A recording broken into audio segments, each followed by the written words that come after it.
what is this yoga class called Yin? I am confident that you've heard of the concept of yin and yang, that little black and white circle that shows you the balance of things in life, the dark and the light, the soft and the hard, the feminine and the masculine, whatever things you want to associate with that circle. It really just represents one thing, and that's balance. And so we tend to live a very yang kind of life. We are engaged, we are busy. Even in our workouts, even in our yoga practice, we are pushing and challenging and trying to get all these muscles engaged and strengthened. And then we forget about the point in time when we hit the ceiling and our body says enough. We forget that we have to soften things up. We have to complement the hard with the soft, the light with the dark, and the engaged with the relaxed.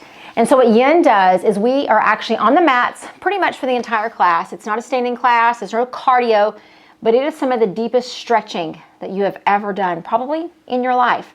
We target what's called the myofascial tissue. And so around every joint in your body, from your knees, your ankles, your hips, every joint you've got, you have this spongy stuff called fascia. And when it is taken care of, it is the most incredible thing because it allows your joints to move with health, with flexibility, to make you feel like, your body is younger than the chronological age that you have. But when we don't take care of the fascia, it does the exact opposite. We actually end up feeling like our bodies are older than what they are. Because when the fascia gets tight and compacted, our hip joints don't move the way we need them to move.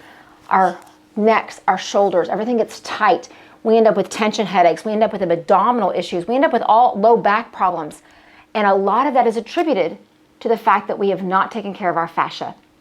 That's what Yin does. We spend 45 minutes targeting different joints of the body.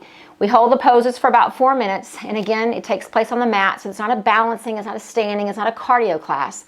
But it does ask you to find your edge, to not be comfortable like a restorative class, but also not to be in pain.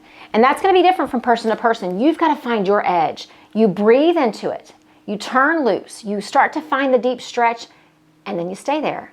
And then maybe about a minute or so in, your body feels like, okay, I can give a little more, and maybe you go deeper. Or your body says, this is it. This is where we're going to be today. And so what Yin does is it asks you to find the edge and then rest in that edge, to breathe into the space you're creating.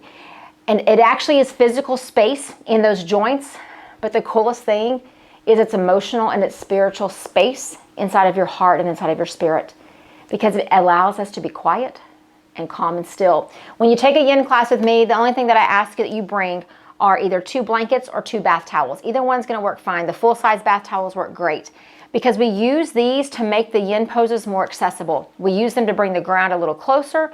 We soften the impact on our low back. We soften the impact on our head, on whatever parts we're needing to support while we take care of the joints. So Yin is one of those that does ask you to slow down, but I promise you it will be worth it. It will not only make your other yoga classes better, it will just make your overall flexibility in life better. It's sort of like getting massage. You leave and you kind of feel all loose, and all of a sudden it's like you can do things that you weren't able to do before.